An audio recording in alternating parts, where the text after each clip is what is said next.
Today we live in a world of dizzying speed, exponential complexity, and ruthless competition. So how do we rise above that? And I've had a front row seat to see exactly what happens when people embrace innovation, and frankly, what happens when they don't. We think of innovation as giant product breakthroughs or serious transformations. You might say, how does that apply to me on a daily basis? It's not only for a CEO, it's not only for somebody wearing a lab coat. Innovation applies to us all. We are hardwired for creativity. Today, more than ever, we win or lose in tiebreaker situations. And that little layer of creativity, that becomes the difference maker. That's the one thing that can't be outsourced or automated. More innovation, more ideas, more imagination. We tend to overestimate the risk of trying something new, but we underestimate the risk of standing still. Change the rules to get the jewels. Changing your approach, changing your methodologies, even changing the constraints of your business. An example, the billboard wars of LA. Your move, BMW, within 1 week, BMW fired back.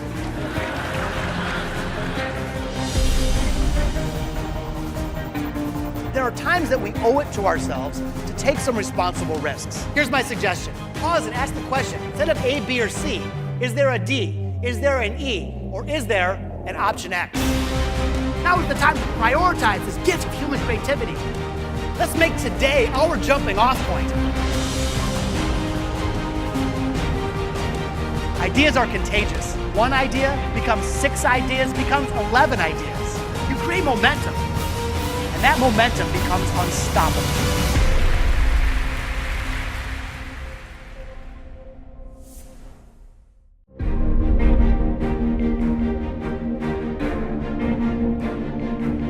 The first core mindset of innovators is an inherent belief that every barrier can be penetrated.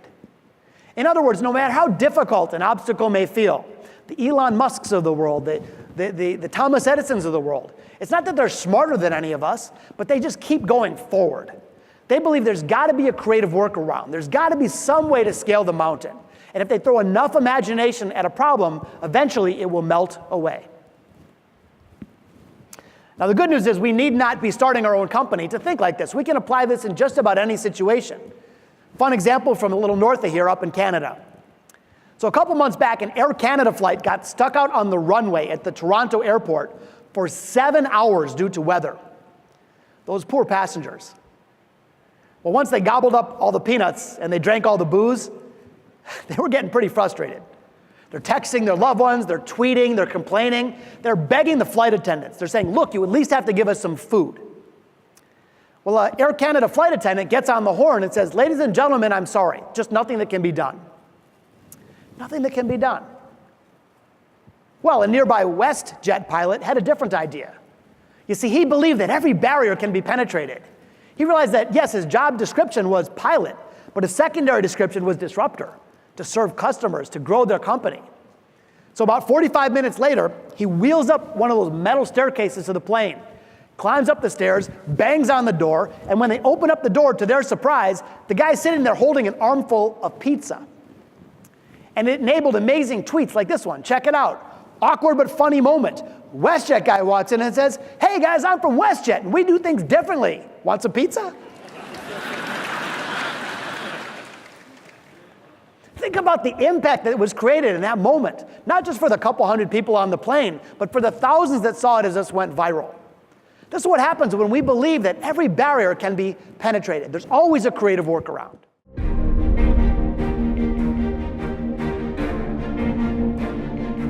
Which brings us to our third core mindset of innovators. I call this one, change the rules to get the jewels. One thing I've learned now in 28 years in business is that too often, we tend to overestimate the risk of trying something new, but we underestimate the risk of standing still. Here, I'm suggesting we change it up, changing around the rules of engagement, changing around our perspective, even changing around the resources that we use to get the job done in order to find new, fresh possibilities. The game of Monopoly started in 1903, actually, and of course, it's a classic. And it's been around, it's weathered the storms of digital and technology and augmented reality and all this. But here's something that happened pretty recently. They were trying to get close to their customers, as we all do, as we all should. And they heard something that was pretty disturbing. Turns out that 50% of Monopoly players cheat. Oh yeah, I know you do it, come on. You move an extra space, grab an extra couple bucks from the bank. But anyway, instead of them finding this behavior abhorrent, they said, maybe there's an opportunity here. Maybe there's a change the rules to get the jewels opportunity. They spent the next 2 years underground studying how Monopoly players cheat. And then just this summer, they launched something brand new, the Monopoly Cheaters Edition. So they've elevated the level of play. Not only is it the normal game, but now you get to embrace other cheats of other players, and they injected some of their own. There's squatters' rights, there's cyber threats, all kinds of cool stuff. And you're trying to outsmart others who could catch you and send you to jail. In this example, it was the single biggest launch of this game's history since their original launch in 1903. So even those that have been in a mature industry for quite some years still can change the rules to get the jewels.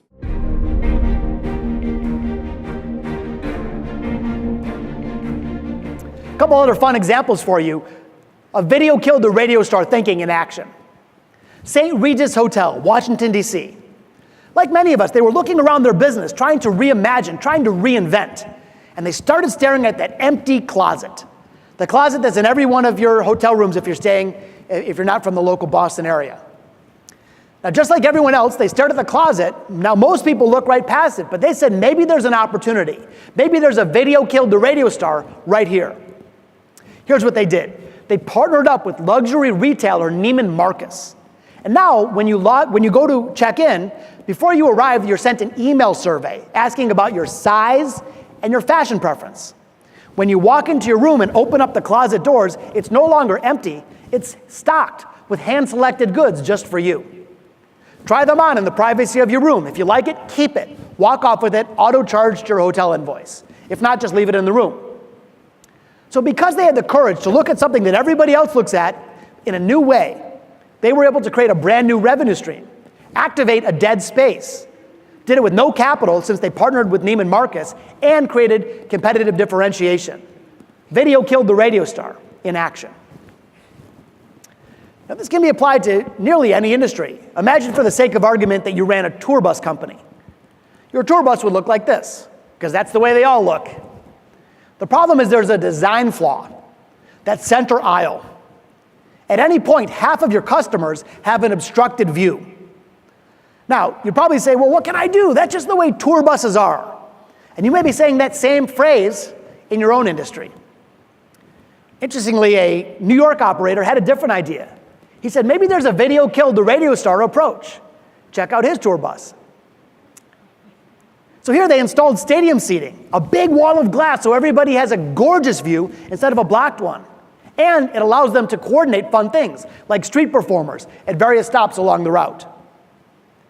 In the highly commoditized, highly competitive tour bus scene in New York, I bet you're not surprised to know who's now the #1 operator in that city. Video killed the radio star.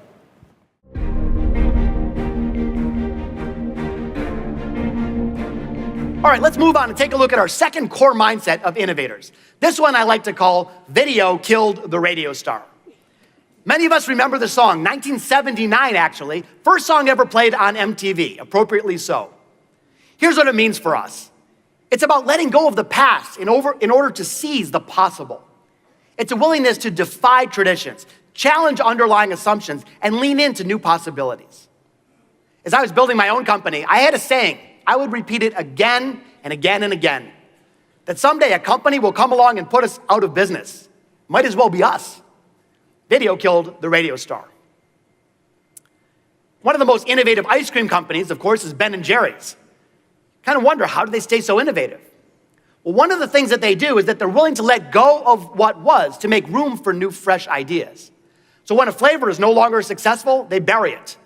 No, I mean literally, they bury it. They host a business funeral. They celebrate the flavor and all the good it's done in the past, but they clear the way for new ideas. In fact, on their website, welcome to check it out, they have a graveyard for the dead and buried. And it's very clever. This is Wavy Gravy, for example. 93 to 01, it was terrific. but now they let it go. Think about the message that this allows for this incredible company to continue to push the creative boundaries. This morning, I'm going to share a couple very simple techniques, little takeaways that you can take back into your work and put them into action. And the first one, borrowed from our friends at Ben & Jerry's, is simply the business funeral. In other words, is there a system or an approach or a process that you're using maybe for months or years or even decades that it's time to celebrate it? Not a criticism of the past, but let's give it its due in the sun, let it move on to finer pastures, and now we can make room for a better, more relevant, more competitive approach, the business funeral.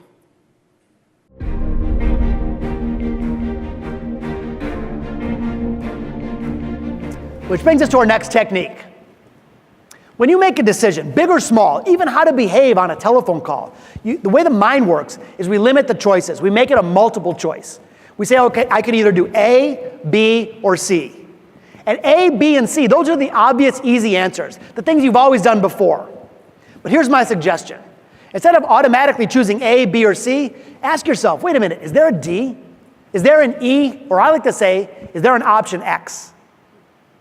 Option X is that bold, unorthodox, unexpected idea, the one that makes all the difference. If you were to get on an airplane with your biggest prospect sitting next to you, option A, sit down, sell, sell, sell. Option X, give the seat to his wife. Little option X in action for you. This bike is called a Van Moof, hybrid electric bike used for city commuting, and they're sold direct to customers. The leaders of the company were facing a problem. The bikes were getting damaged at a very high rate during shipping. They were sent in big cardboard boxes. FedEx, UPS, getting all messed up. Well, the leaders all get together and they say, look, we have to solve this problem. What should we do? They started brainstorming, and first the obvious and easy answers came forward. Someone says, well, let's just use thicker packaging material. Yeah, but that costs money. Someone else says, oh, what about one of those fancy white glove delivery services? Costs even more money. That's where most of us stop, the A, B, or C. But they kept going. They wanted to find that more elegant solution. One of the leaders says, time out. Think about a flat screen TV for a moment. Flat screen TV is about the same weight, about the same size box. How can people ship flat screens every day with no damage and our bikes are getting all messed up? Well, this led to a pretty cool option X idea. They didn't change the packaging material. They didn't change the delivery service. They didn't change a single thing, except they printed a flat screen on the box.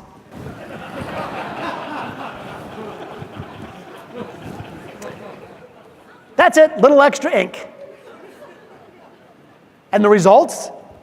Damage rates were reduced by 70%. It's amazing what happens when we apply this option X, seeking the unexpected thinking, even to the most mundane business challenges.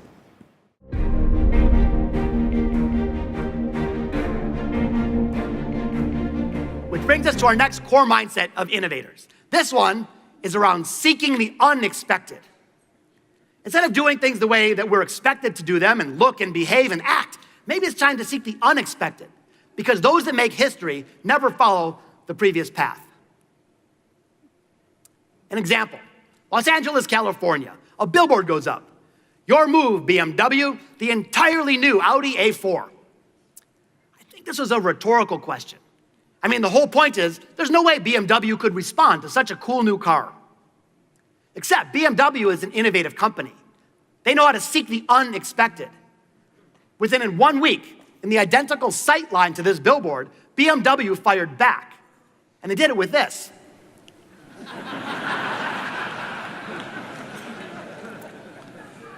I don't think that's what Audi was hoping for, really. So now it's Audi's turn. The expected thing, call up the lawyers. The unexpected thing, 2 days later, very next billboard, Audi responds, your pawn is no match for our king.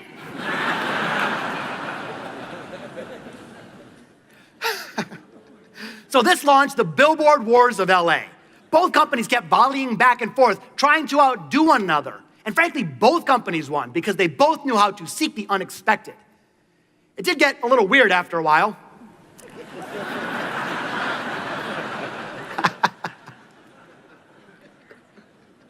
But check it out. At the end of the day, Audi wins. And here's why. They continued to seek the unexpected. Instead of continuing to design more and more billboards from their ad agency, they opened it up to their customers, inviting them to contribute ideas. Thousands came in, many of which turned into live billboards.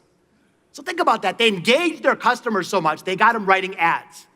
But that wasn't their intent originally at all. They had a whole different idea in mind, totally backfired. But because they continued to seek the unexpected, they were able to flip a tragedy into a triumph.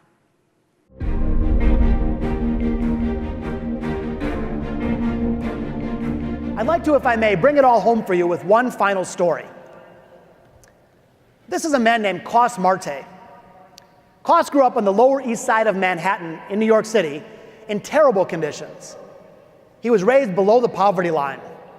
He was in a failing school system, awful peer influences, ended up getting into some trouble. He tried drugs for the first time at age 11. By age 13, he was selling them. Now, Kos was a pretty enterprising young man. By age 19, he had a $2 million a year business. But then he ran into a regulatory burden. The New York police came on in, shut down Kos's drug business, sent him to prison for 7 years. Now, at the time, Kos was overweight. He was in failing health, high blood pressure, high cholesterol. They ends up getting into a fight with a prison guard and get sent to solitary confinement for 3 weeks. Now here he is in a concrete cage in the worst environment that we can imagine as human beings. He was feeling hopeless and cold and terrified. Just to pass the time, he didn't know what else to do. He started exercising, using his own body weight. It made him feel a little better, helped him get through those 3 weeks of hell. Eventually, he gets out into the regular prison population. He keeps at it. He keeps exercising, went to the prison library and learned all about fitness and nutrition, ended up over the next 6 months losing 70 pounds. When the other inmates saw the transformation, they asked for his help.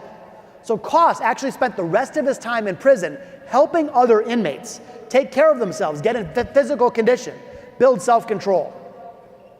Well, he finally gets out, but now he's facing another problem. He paid his debt to society, he wants to do the right thing, but try getting a job as a convicted felon. He applied to all the places he knew, but no one would even give him a call back. At this point, he was running out of options and running out of time, but not running out of creativity. He turns to the 5 mindsets of innovators. You see, these don't only apply to tech nerds from Detroit. They apply to all of us, personally and professionally. And here's what Kos did. First, he believed that every barrier can be penetrated. He didn't waste time saying it can't be done. He kept going forward and doing it. Video killed the radio star. He knew a traditional approach wasn't going to cut it, so he had to come up with something new. He had to give it a judo flip. He had to change the rules to get the jewels. When you leave prison, you're told there's only so many things that you can do. Kos disregarded that advice. He had to seek the unexpected. He had to push the creative boundaries, doing the bold and creative Option X type ideas. And he kept falling down, but he kept getting back up. So Kos was thinking one day, he says, you know, when I was in prison, helping people get in shape, I felt like I mattered. Maybe I could start my own gym. Sounds good. But what landlord is going to give this guy the key to a building? Again, turns to the core mindsets. He begged landlords all up and down the city. Everyone said no, but he kept at it. Fall 7, stand 8, until one said yes. Ironically, at the same corner in Lower Manhattan where he used to deal drugs. Now he's got his space, but he says, how do I compete? How do I compete with the giant gyms? Turns to the mindsets. I'm going to seek the unexpected, he says. So instead of opening up like the 700th lookalike gym, Kos opened up the very first gym of its kind, the world's first prison-themed gym. Welcome to Con Body. Do the time. So here's what happens. You can see the prison block. You go through the gate, and now you're training in the yard. There's no fancy equipment. Same body weight exercises that Kos developed while in prison. And the folks here not only get a great workout, they have some fun with it. In fact, the members of the gym aren't called members at all. They're called inmates. And the inmates not only have some great exercise, they even get to take pictures like this and post them online. Every aspect of the gym is creative and non-traditional, even his workforce. Instead of hiring people from the industry of fitness and nutrition, every employee at ConBody was previously incarcerated, from the front desk greeter to the personal trainers. Because this gym was authentic and bold and creative, it takes off. I spoke to Cost about a month ago, and he told me that he's now up to 10,000 paying customers in New York City. When people around the world heard about it, they said, we want in on the fun too. And now he streams his courses online for a fee and has paying customers in 22 countries. When he opened up the second location of ConBody, instead of opening up in some dingy old building, he actually opened up inside Saks Fifth Avenue, a luxury retailer in New York. Think about this. Cost went from the lowest place on earth to unimaginable levels of success by embracing these core mindsets. This is what Cost did in his darkest hour. Think what we can do in our finest.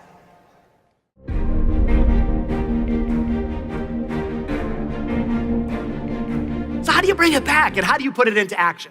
Here's my challenge.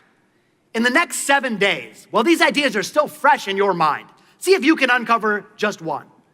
Just one new idea for creative disruption.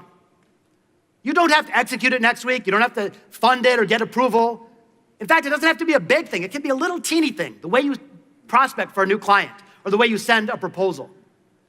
If you give yourself permission to just bring one idea to the surface, I know all of us have at least one, you create momentum, and that momentum becomes unstoppable. Ideas are contagious. One idea becomes 6 ideas, become 11 ideas. And before long, we fully embrace this creative vibe, and we'll continue on to win in the market. You know, the world, our industry, is very different than it was when my dad was at his prime back in the 80s. Today, the stakes have never been higher. The threats have never been bigger. The competition has never been more rough. But I truly believe the opportunity has never been more profound. Let's seize it. Let's make today our jumping off point. Now is our time. Now is our time to push the creative boundaries. Now is the time to prioritize this gift that we all have of human creativity and imagination. Now is the time to change the rules and get the jewels and seek the unexpected.